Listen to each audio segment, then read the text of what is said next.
Ravi de vous retrouver en ce jour. Madame, Messieurs, bienvenue à cette nouvelle session d'actualité aux toiles de fond. Ce mardi, demain, le Sénat examine la procédure de la prorogation de l'état de siège en vue d'accorder 15 jours supplémentaires aux vaillants combattants de FARDC. Le mercredi 3 mai prochain, le monde va célébrer la Journée internationale de la liberté de la presse sous thème « Façonner un avenir de droit, la liberté d'expression comme moteur de tous les autres droits de l'homme ». Madame, Messieurs, bienvenue. D'entrée de jeu, les sénateurs ont examiné ce mardi 2 mai à la Chambre haute du Parlement la procédure de la prorogation de l'état de siège dont le province d'Elituri et du Nord Kivu ont envie d'accorder 15 jours supplémentaires vers un combattant de FARDC dans la recherche de la paix dans la partie orientale de la RDC. Chers collègues sénateurs, à présent nous allons aborder l'examen et l'adoption de 7 projets de loi inscrits à notre ordre du jour. Nous allons donc les examiner conformément à l'article 127 de notre règlement intérieur.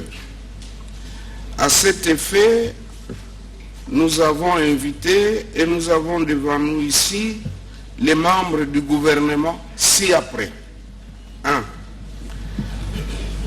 Madame Rose Mutombo Kiese, ministre d'État, ministre de la Justice et garde des Sceaux. 2. Madame Judith Tuluka Soumouina, ministre d'État, ministre du Plan, qui représente sa collègue de l'Environnement qui est en déplacement. 3. Monsieur Samuel Roger Kamba Moulamba, ministre de la Santé publique, de l'Hygiène et de la Prévention. Il est également accompagné de son vice-ministre, Monsieur Serge Emmanuel Olem. 4. Monsieur Désiré Cachemire Kolongele Eberand, ministre du Numérique. 5. Monsieur Augustin Kibassa Maliba, ministre des Postes, Télécommunications et Nouvelles Technologies de l'Information et de la Communication. 6. Monsieur Patrick Mouyaya Katembwe, ministre de Communication et Médias, ainsi que la ministre de Relations avec le Parlement, Madame Anne-Marie Karoume Bakaneme. Prenons la parole. À son tour, le sénateur Tchukez Diemou, membre du FCC, est contre cette démarche de la série de prorogation de l'état de siège qui ne présente pas d'effets impact visible selon lui. Suivez. Qu'est-ce que nous devons faire pour mettre fin à ce qui se passe? Il n'y a aucune thérapeutique, en mon sens, qui montre ne fût-ce que les débuts à court terme, à moyen terme. Au contraire, nous commençons à nous accoutumer à cette mort d'homme chaque jour. On ne peut pas faire une publicité pour dire je démissionne, mais face à la stratégie qui est mise en place et aux dégâts que ça pose sur le terrain, nous devons changer. On ne peut pas continuer à se moquer des gens comme ça. De peur qu'on nous dise nous avons été complices. Il y a lieu vraiment de chercher une thérapeutique à travers ce que vous avez dit, peut-être les ministres qui doivent venir, des questions orales, et que nous nous montrions comme des responsables. Ça paraît même enfantin, vraiment. Donc, j'ai rebondi sur ce que notre collègue a dit, que nos collègues élus des régions concernées, qu'ils aient fait cela, c'est comme pour dire, vous nous avez abandonnés, laissez-nous prendre notre responsabilité. Donc, il est tout à fait normal, j'ai rigolé quand vous avez dit nous les attendons au tournant. Peut-être que ce sont eux qui nous attendent au tournant. Donc, je suis de l'avis qu'on traite cette question d'une façon technique plutôt que de venir nous endormir d'une façon politique là, qui est pour, qui est contre, parce qu'on ne dise pas ah, il est toujours contre, il est extrémiste. Non, trouvons la solution, ne fût-ce que à court terme, à moyen terme, corrigeons ce qui peut l'être, plutôt que de tomber tout le temps dans les ridicules que j'appelle ridicules, le terme est trop fort, mais je pense que ce n'est pas digne des gens qui sont au sommet de l'État que nous laissions notre pays tel qu'il est là. C'est pas bon, Monsieur le Président, j'ai dit. Soyons du bon côté de l'histoire. Jean-Pierre Mbemba précise que l'Union sacrée de la Nation est une plateforme créée dans le but de rassembler le parti politique pour participer au développement de la RDC, mais également apporter un message de paix, de l'unité nationale. L'Union sacrée est salami. On a parti sur la Congo. Il y a une vision moto. Il y a développement à la Congo. Tous à la Isikamoko, tous à la Uni, Mboka na biso, eza na kati na peuple monene contre Mboka na biso. Kosanga na biso, unité na biso, ekotinda message mosika. Lobala bango, kotika la moko, et mutu moko te akodiviser Congo, bonani ngai.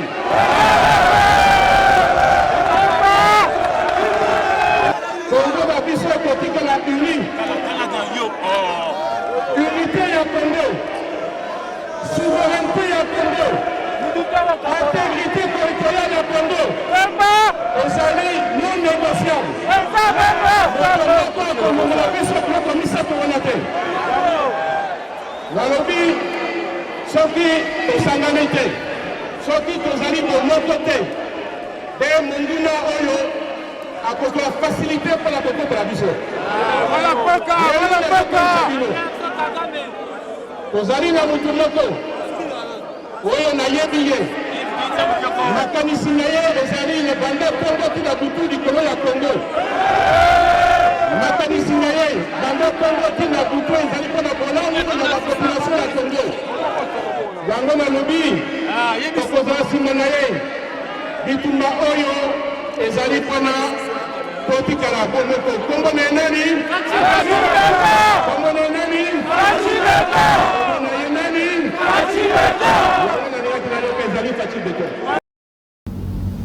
Et à son tour, Vital Kamerhe est revenu sur l'amélioration de conditions de vie sociale du Congolais et rassure que la situation du franc congolais sur le marché de change sera bientôt améliorée tout en suivant les instructions reçues par le chef de l'État, Félix-Antoine Tshisekedi.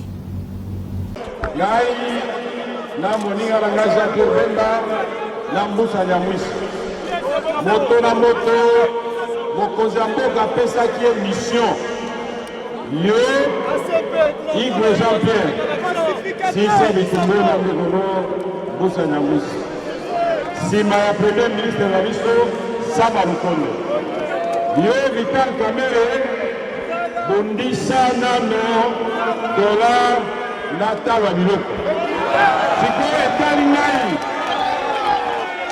Talingaï, dans le sol à Négamini. Bala Kisa Sambote. Bomba, bomba. La sopa. Sopa. La passola. Passola. Oyebi ke moko yo Congo ya mboka monene. Koma mboka lokola Congo tozali na Inga, tozali na Rubias, tozali na Chopo, tozali na Chwapa, tozali na Mariviere Shikpatende akobola balaki balaki nyonso tu me na ndako na biso mai ezali te. Tozali na mabele lisango ekwei eboti mbala moko boye te. Yango président Félix Tshisekedi Tshilombo abi veka Salatu yona moninga na yo ya agriculture José Kanda na baninga no misusu bosala bana mboka bayeba ke mpona kobundisa dollar il faut biso gouvernement topesa bafacilité tolona mabele na biso eza kobimisa biloko. Est-ce que la possible? Est-ce que lelo eso tosali brigade agricole ya bagene kokuna moko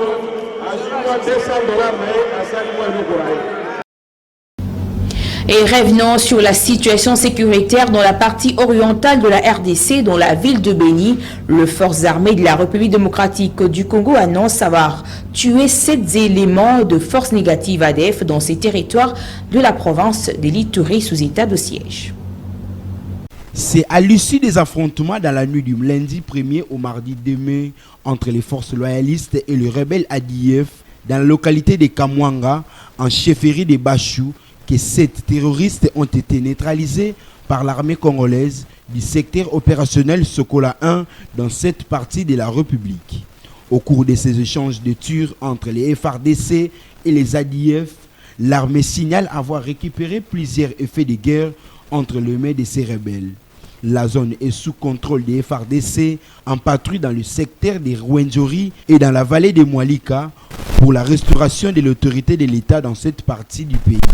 Ces rebelles ADF sont donc responsables de la mort de 6 civils tués dans cette zone le samedi 29 avril dernier qui étaient en déplacement vers les coins sécurisés. Une dizaine d'éléments du M23 ont été arrêtés et présentés ce mardi 2 mai à la presse par le FARDC. Parmi eux figurent ceux qui ont attaqué la force régionale de l'EAC dernièrement à Massissi. Suivez ces reportages de la presse militaire. Une dizaine des éléments du M23 supplétifs de l'armée rwandaise engagés dans la guerre d'agression dans la partie est de la RDC, présentés à la presse ce 2 mai 2023 à Goma. Parmi eux, ceux qui ont attaqué dernièrement la force régionale de l'EAC en territoire de Massissi, renseigne le porte-parole des forces armées de la République démocratique du Congo au Nord Kivu. Ces éléments M23 supplétifs de l'armée rwandaise qui, malgré le déploiement de l'East African Community Regional Force, les M23 et leurs parents de l'armée rwandaise ont attaqué dans le profondeur de Mouchaki les contingents burundais. Informés de la situation, les forces armées de la République démocratique du Congo les a neutralisés. Et je tiens d'ailleurs à vous présenter quelques-uns qui font partie des éléments des forces armées de la République démocratique du Congo qui ont fait défection au sein de l'armée loyaliste pour se trouver de l'autre côté. Et nous avons mis la main et nous avons repris les armes. Non seulement cela, mais vous avez aussi ceux qu'on nous présente comme population, bouviers, sur qui nous avons trouvé des armes. Donc ils sont utilisés aussi par l'armée rwandaise et le M23. Là au fond, vous voyez aussi d'autres éléments qui se sont rendus. Le lieutenant-colonel Ndjiki Kaiko Guillaume ajoute que le mouvement du 23 mars continue de s'illustrer dans des violations des cessez-le-feu, mais également les violations des droits de l'homme. Les forces armées de la République démocratique du Congo respectent bel et bien les cessez-le-feu voulus par les accords des chefs d'État de l'East African Community. Mais qu'à cela ne tienne, nous n'allons céder aucun centimètre de la République démocratique du Congo. Ces hommes mis à la disposition de l'armée congolaise ont informé de la distribution des armes aux civils dans les zones sous occupation de la coalition RDF M23. Changeons de chapitre pour parler de la liberté de la presse en RDC. Retenez que l'application de la nouvelle loi sur la liberté de la presse va définir le paysage médiatique consacré à la salubrité médiatique. À cet effet, le ministre de la Communication et des Médias, Patrick Muyaya, a présenté le dimanche dernier la note d'information relative aux préparatifs de la 30e journée mondiale sur la liberté de la presse. La journée de la liberté de la presse rappelle le combat sur l'éveil journalistique et l'essence du beau métier. Le droit de parler librement et en toute sécurité est fondamental, mais ce droit n'est pas acquis partout à travers le monde. Dans les cadres de préparatifs de la célébration de la 30e journée mondiale de la liberté de la presse, le ministre de la Communication et Médias, Patrick Muyaya, a indiqué que cette manifestation internationale coïncide en RDC avec l'avènement de la nouvelle loi sur la presse. Cette manifestation sera organisée par le ministère de la Communication et des Médias en collaboration avec le Conseil supérieur de l'audiovisuel et de la communication ainsi que les différentes organisations professionnelles des médias, notamment l'Union nationale de la presse du Congo, autour du thème national, la liberté d'expression à l'épreuve de la situation sécuritaire en République démocratique du Congo, nouvelle loi sur la presse pour une nouvelle dynamique. Le Conseil a pris acte de cette note d'information. Célébrée tous les 3 mai de l'année, la Journée mondiale de la liberté de la presse aura pour thème « Façonner un avenir des droits ». La liberté d'expression comme moteur de tous les autres droits de l'homme, signifiant que la liberté d'expression constitue l'élément essentiel à la jouissance et à la protection de tous les autres droits de l'homme. Flambée de prix du carburant au Kasaï oriental, le prix d'un litre de carburant est passé il y a 2 jours de 4 500 à 5 500 francs, soit une hausse de 22%. En Mbuji-Mayi, au Kasaï oriental, les importateurs de produits pétroliers attribuent cette augmentation aux difficultés d'approvisionnement à la suite de l'état de délabrement très avancé de routes. 6 500 francs, c'est le prix d'un litre de carburant dans la ville de Mbuji-Mayi, contrairement au prix de la semaine dernière dans cette ville où un litre d'essence s'est négocié à 4 500 francs, soit 2,3 $, et 5 500 chez les revendeurs communément appelés Kadhafi. Cette hausse du prix du carburant a impacté sur les transports en commun, une situation qui met en difficulté les habitants à exercer leur occupation au quotidien. Les mauvais états des routes permettant l'approvisionnement adéquat du carburant est la cause principale de cette surenchère. D'après le président des importateurs du produit pétrolier du Kasaï, qui rassure la population que la situation va s'améliorer dans peu de temps avec la saison sèche, car à cette période, les chemins seront praticables. À cette situation, les autorités du pays sont donc invitées à prendre des mesures idoines sur l'état des routes pour garantir une vie meilleure à la population habitant la ville de Mbuji-Mayi qui vit dans la calamité pétrolière. Et enfin, parlons de valeurs nutritives. Que savez-vous de la carotte? La carotte est une source acceptable de vitamine B comme niacine et de la vitamine B6 qui aide le corps humain à métamorphoser l'énergie des aliments. La vitamine B favorise la croissance et la bonne santé de la peau, de cheveux, de nerfs et des muscles. Suivez.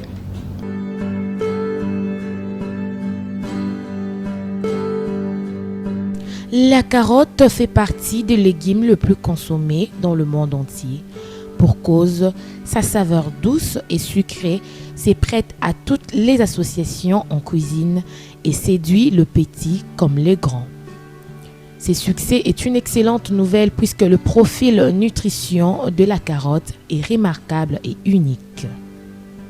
Elle regorge des vitamines et des minéraux essentiels pour la santé, parmi lesquels nous pouvons citer la vitamine A, vitamine B6, vitamine K, vitamine BD, vitamine C, vitamine E, le fer, le phosphore, le potassium. La couleur foncée de la carotte provient de ses très nombreux pigments. Il contribue à prévenir plusieurs maladies, dont les maladies cardiovasculaires et certains cancers. Son jus améliore la capacité antioxydant et les taux de vitamine E dans le sang, en plus de diminuer les cholestérols et les triglycérides du foie et dans le sang. Pour rappel, retenons que la carotte est une excellente source de bêta-carotène, source de fibres douces, bonne teneur en vitamines du groupe B, favorise la santé des yeux et de la peau, fort pouvoir en antioxydants.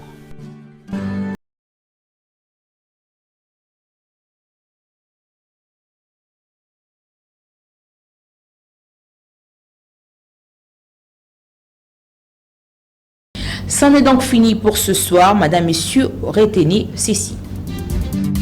Ce mardi, demain, le Sénat examine la procédure de la prorogation de l'état de siège en vue d'accorder 15 jours supplémentaires aux vaillants combattants de FARDC.